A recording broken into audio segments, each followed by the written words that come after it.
Alright, here I find myself once again sitting at the rail yard waiting on some lumber. So I had something on my mind, so I decided to look some things up while I'm waiting for the forklift driver to get back from his lunch. And had some pretty funny thoughts on something. I mentioned before that overtime, tips, and taxes on Social Security may be getting eliminated. They're also talking about raising the standard deduction and raising the taxable portion, or the taxable income in retirement. So like however much you make, it's up to a threshold in retirement. Say if you're making money outside of Social Security, or if you get a lot in Social Security, it can become taxable. So they're talking about raising all these things.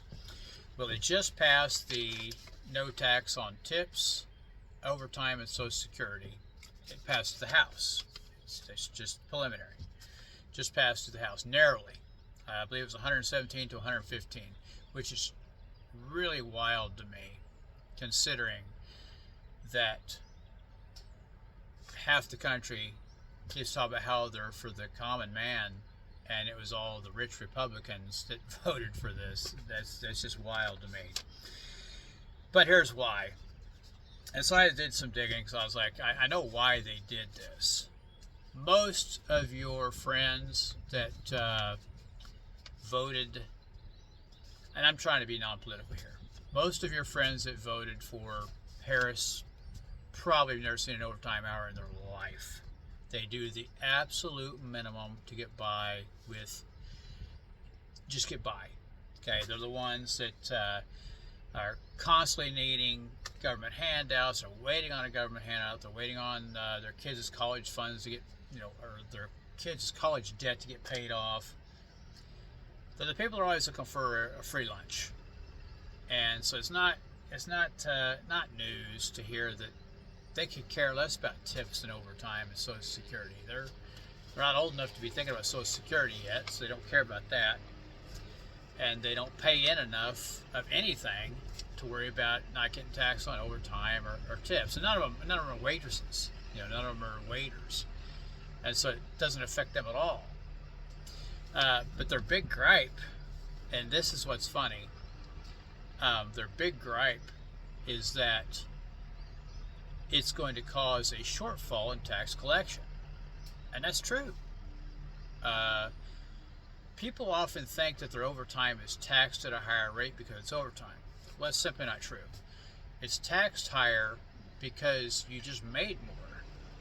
You just jumped into a higher tax bracket. If you commonly make $75,000, and I'm not going to go through the tax brackets here, but if you commonly make $75,000, which $75,000, I should have calculated this, but $75,000 is something like, I think it's $1,500 a week. Yeah, roughly $1,500 a week. Maybe just a touch less, 14 something. Let's call it $1,500 a week. Let's say you make $1,500 a week, which would be what's that? 30. What is that? $37.50 an hour, off the top of my head. I think that's right. $37.50 an hour would be $1,500 a week on 40 hours. Sounds right. Double check me. If I'm wrong, tell me in the comments. Let's say you make $37.50, and so you go and you work some overtime. You get time and a half. So $37.50 plus 50% would be, gosh, I'm going to get lost in the math here, 56 something.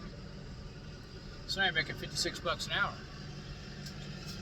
So now instead of $37.50, you're making $56 an hour, and you're doing 10 hours overtime.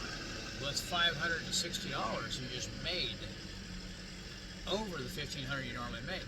So now instead of being a $75,000, now instead of getting taxed as a $75,000 a year earner, you're getting taxed as someone who's making well over $2,000 a week, which would be way over $100,000.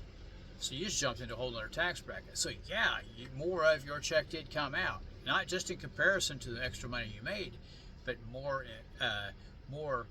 per dollar came out now. You just jumped into a higher tax bracket. Welcome to making money. That's how it works. If you want to make big money, you're going to pay big taxes. We've all been dealing with this for years. I don't shy away from it though. Screw that. I'm still going to plow through it. Okay? But what's up for grabs is that extra money. And remember, the people crying about it, they don't earn overtime. They never put overtime in. They're the freeloaders. They're the ones that want to sit around and watch everybody else earn for them. They're the ones that want to go to college for left-handed basket weaving, can't find a freaking job, and now they want hard-working dumb truck drivers and ditch diggers and dirty jobs doers to pay their freaking college for them that they can't, that their degree they don't even use. We got to pay for it now. That's these people. Okay, so try to remember that. So when you see, oh yeah, the Democrats voted against this. Yeah, they voted against it. Of course they did. A, they got no skin in the game, and B, it's less taxes that they can use to pay themselves. Of course they went against it. But I just got some figures here, so I was just curious, and this seems way low to me. And maybe because it's just me and all the people I know are hard at it, but only about 8% of hourly workers put in overtime. That surprises the heck out of me. I guess I know quite a few people that don't, but man, I know a lot that do. And that's on hourly. And only about 4% of salaried workers put in overtime. Annually, Yale, the almighty Yale University, did a study recently, very recently, because they wanted to find out, over a 10-year period, they're expected to lose somewhere between $866 billion in 10 years. And then they did some fluffing and said that people will take advantage of whatever, and they say it could be as much as $1.3 trillion. This is over 10 years now. This isn't 1 year. As I recall, we sent probably a little bit more than that to Ukraine recently, didn't we? For what? For nothing? Yeah, we didn't get anything out of that, did we? I don't think so. I think Biden got some more oil contracts or something. That's about all he got. We didn't get nothing. So I'm not so worried about that. Don't really care. But that's what they're crying about. They're saying that the U.S. could lose that much. This is what Yale's, trotting out there. And then they used some really selective wording and said that, see, how did I say it here? The tax break given to hourly workers on their overtime could deepen the divide, deepen the horizontal, shoot, I'm about to put this in my language, could deepen the horizontal inequities among those with similar income. It took me a little while to figure that one out. You have to read it yourself if you want to look up Yale University study on not taxing overtime. But what it means is, they're saying that the people that don't make overtime, that make $37.50, the lifestyle and the ability to own things, the ability to have a retirement, the ability to be able to pay things, be able to have money, what it means is that those people, the divide between the people making $75,000 a year on 40 hours is going to be made even further from those of us that work the extra 10 to 20 hours a week, so that we can make well over $100,000 even on our $75,000 pay. Well, isn't that the point? Why the hell else would I work overtime? I don't work overtime because they tell me to. And maybe that is the difference. How many of you out there are only working overtime because you're being told to? I always ask for it. I'm always first in line. If there's overtime, I want it. I ask to work Saturdays. I ask to work Sundays sometimes. I'm a hog when it comes to getting those hours, man. That's money. Every hour I can work is another day in retirement. I get to live like a king. I could care less about the time I put in. We're empty nesters right now. My wife's at work. I might as well work, But it could worsen the horizontal inequities, meaning as the scale goes up, all of a sudden people that, like me, that bust their ass and work some overtime and don't have to pay taxes on it, all of a sudden we get a little nicer boat, we get a little nicer shit. Maybe our house is a little nicer, maybe our car's a little nicer, maybe we get a little bit better retirement. Oh, well, that's not fair. It's an inequity. It's not fair. I didn't want to work more overtime. I was you know, I work to live. I don't live to work, and so I wanted to come home and play video games. It's not fair that because Joe decided to go bust his ass, or that Jim decided to go dig a ditch another 10 hours a week, that he should get more than I should get. Well, yeah, it is. That's life.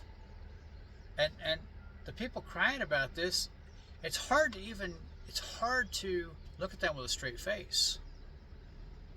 It's like, are you so screwed up in your head that you think that you should, live the John Lennon dream and just exist and people should just give you things? Who the hell do you think makes it? When you hear about the government giving out money, who do you think's money that is? Whose money is that? They sure as hell didn't get it from you. They got it from me and people out here with sweat rings around their freaking shirts and chafed butt cheeks because they've been sweating out in the sun and having to walk in it all day long. People that hold down dirty jobs, dumb truck drivers, dumb ditch diggers, and dumb plumbers. We're the ones that are giving them that freaking money. Our overtime, our overtime gets taxed like crazy because it pops us up into a higher tax bracket. We get screwed on that deal. I don't know. I got another one here about the tips, and I'll go into that here in just a second. My forklift driver just got off of lunch, so anyway, tips. And here's why this one answered itself for me.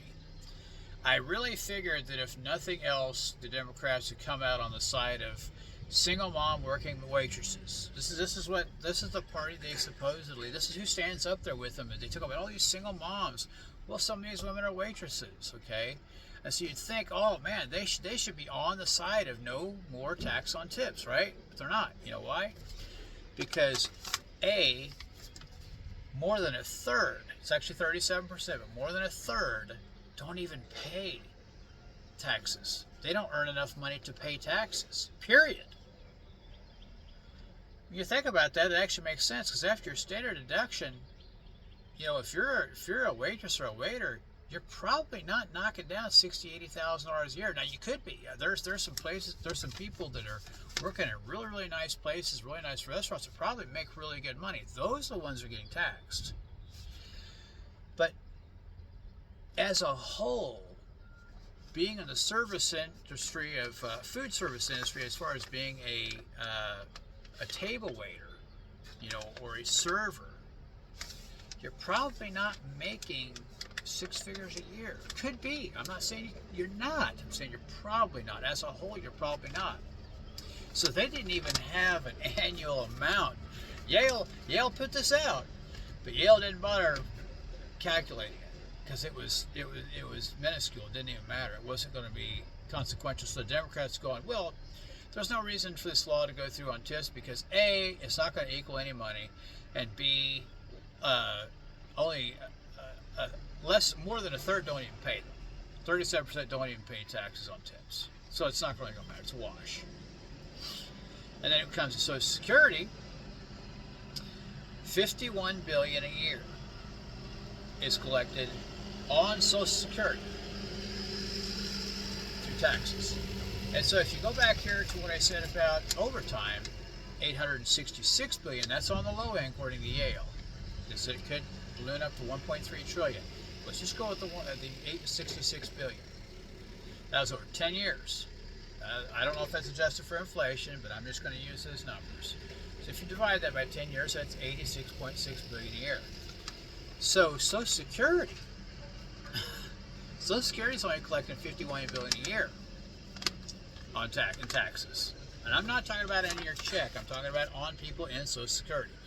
People that get enough in Social Security either through their Social Security income or through other means, retirement accounts or working outside, the home, whatever, working in retirement. They're collecting $51 billion.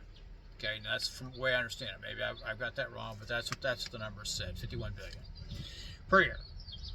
Whereas people paying overtime are putting in $86.6 billion a year. Okay, so that's almost 50% more. It's quite a bit more. Actually, it's more than 50% more.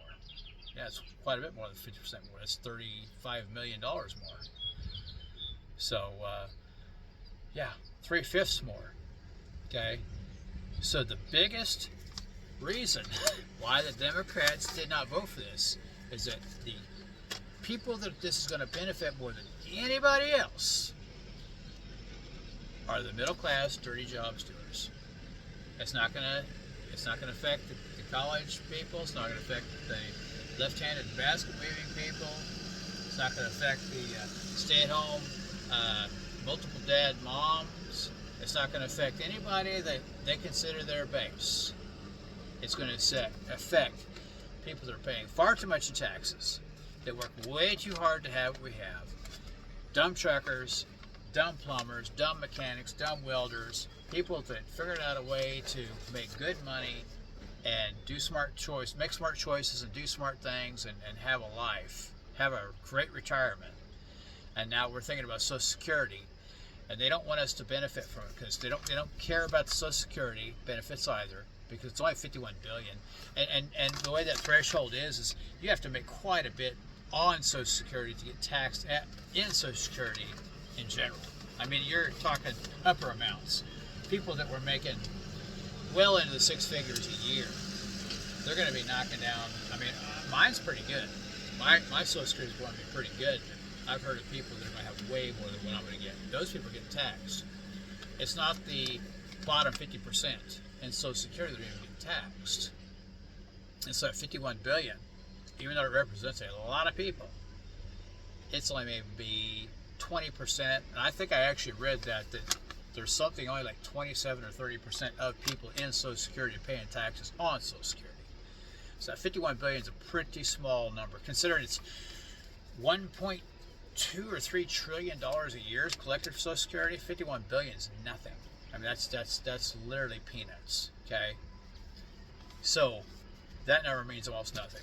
The Democrats voted against this because the people it's going to help the most is you and me. The people with calluses on their hands, people with dirty jobs, dumb truckers. You know, this is why you got to learn to vote, and learn who you're voting for. But I'm very happy about this. I'm glad it's passed the House. Hopefully it gets past the Senate. Hopefully it gets moved through action. And hopefully at the beginning of next year, this starts. I mean, that could be a game changer for me and people like me. People like you. People that, you know, all 5 of my viewers here that do dirty jobs. How awesome would it be if your overtime wasn't taxed anymore? And then when you get to retirement, your Social Security is no longer taxed. I mean, things are looking good. And I heard somebody also say, yeah, but Democrats will win in 4 years or 8 years, whatever it is, and they'll come along and they'll reverse everything he did. Okay. Imagine you're the president that comes in, and this gets put in action next year. And so we get 3 solid years of no tax on tips, 3 solid years of Social Security not getting taxed, 3 solid years of tips not getting taxed. Imagine you're the president that's going to turn right around and tell those people, oh, no, just kidding. You're getting taxed now. And they're going to want to know where you stand on this. Those waiters that are making 6 figures a year, they're going to want to know where you stand on this. That's going to be damn important to them. I say woe to the president that undoes all this, but I'm excited. I hope you're excited.